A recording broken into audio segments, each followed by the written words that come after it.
पूरे जीवन की कमाई से 4 बीघा जमीन खरीदी, इस पर दबंगों की नजर, सीमांकन नपती भी गलत कर दी, किसान परेशान। उज्जैन एमपीईबी के लाइनमैन कर्मचारी ने सेवानिवृत्ति के बाद अपने पूरे जीवन की कमाई लगाकर घटिया तहसील के आजमपुर ग्राम में 4 बीघा जमीन खरीदी। अब इस जमीन पर गांव के दबंग कब्जा करने की नीयत से अलग अलग तरीकों से किसान को परेशान कर रहे हैं। राजस्व के अधिकारी भी सही तरीके से सीमांकन नहीं कर रहे हैं। किसान ने जनसुनवाई में भी आवेदन दिया और सीएम हेल्पलाइन पर भी कई शिकायतें की। किसान गोपाल सोनी ने बताया साल की 2019 में एमपीईबी की नौकरी से रिटायरमेंट होने के बाद उन्होंने भैरोगढ़ के पास आजमगढ़ में 4 बीघा जमीन खरीदी। अपने खेत में उन्होंने संतरे का बगीचा भी लगाया। उनके डॉस में बड़े किसान की 50 बीघा जमीन है। उसके खेत पर जाने का पुराना रास्ता है। इसके बावजूद वो दबंगई करते हुए मेरे खेत से रास्ता बनाकर ट्रैक्टर लेकर निकलता है। शिकायत करने पर पटवारी ने गलत तरीके से नपती कर दी। किसान ने इस मामले को लेकर कलेक्टर से शिकायत की है। इसके अलावा सीएम के स्पेशल पटवारी की शिकायत को लेकर जारी किए नंबर पर भी शिकायत की गई है। सही सीमांकन के लिए पटवारी रिश्वत की मांग कर रहा है। सर के मेरी निजी ज़मीनें मैंने 2019 में खरीदी थी। मेरा नाम गोपाल सोनी है और 4 बीघा मात्र 4 बीघा है। और मेरे क्या कह रहे हैं कि पड़ोसी जो है वो ज़बरदस्ती उसमें से क्या कह रहे हैं कि खड़ी फसल पे ट्रैक्टर वगैरह निकाल के ले जाते हैं और मेरी ज़मीन पे कब्जा करना चाह रहे हैं।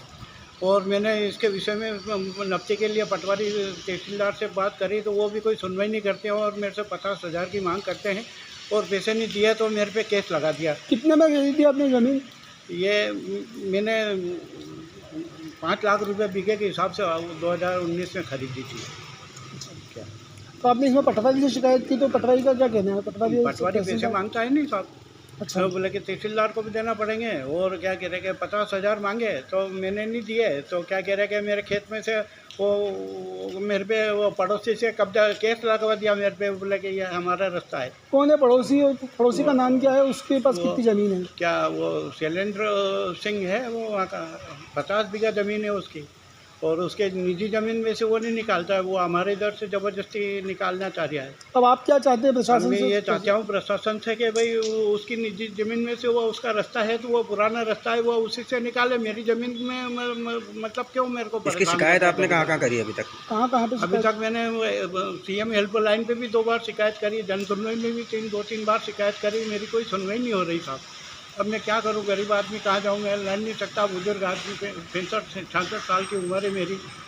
अब मेरे परिवार में भी कोई आदमी ऐसे नहीं है कि जो लड़ाई कर सके। पुलिस प्रशासन भी के मैं भी जाओ तो बोले कि ये तो वहाँ राजस्व विभाग का काम है तो आप वहाँ पे जाके उनसे शिकायत करो। क्या नाम है आपका? गोपाल सोनी। टीवी में लाइनमैन था नागदा टाउन में। मैंने 5-6 जगह उज्जैन ज़िले में ही सर्विस करी और उसका जो पैसा जो रिटायरमेंट के बाद मिला तो वो उस पैसे का मैंने इन्वेस्ट करा था साहब। क्या वो 5 लाख रुपए मतलब आपने पूरा अपने जीवन भर की कमाई लगा के जीवन ज़मीन भर की खरीदी? कमाई पूरी मैंने इसमें लगा दी थी और इसमें भी मेरे को ऐसे ये लोग परेशान कर रहे हैं साहब। मैं त्राही हो गया। 4-5 साल हो गए मेरे को परेशान होते होते। एक बार और आपका पूरा नाम बताइए। मेरा नाम गोपाल पिता दौलतराम सोनी है, स्वर्गीय दौलतराम जी सोनी। बहुत परेशान कर दिया साहब मेरे को। मैं कहाँ जाऊँ? कोई मेरी सुनने वाला नहीं है। गरीब आदमी हूँ, मेरा कोई यहाँ परिवार भी नहीं है, मेरा कोई दूसरा कोई वो भी नहीं है।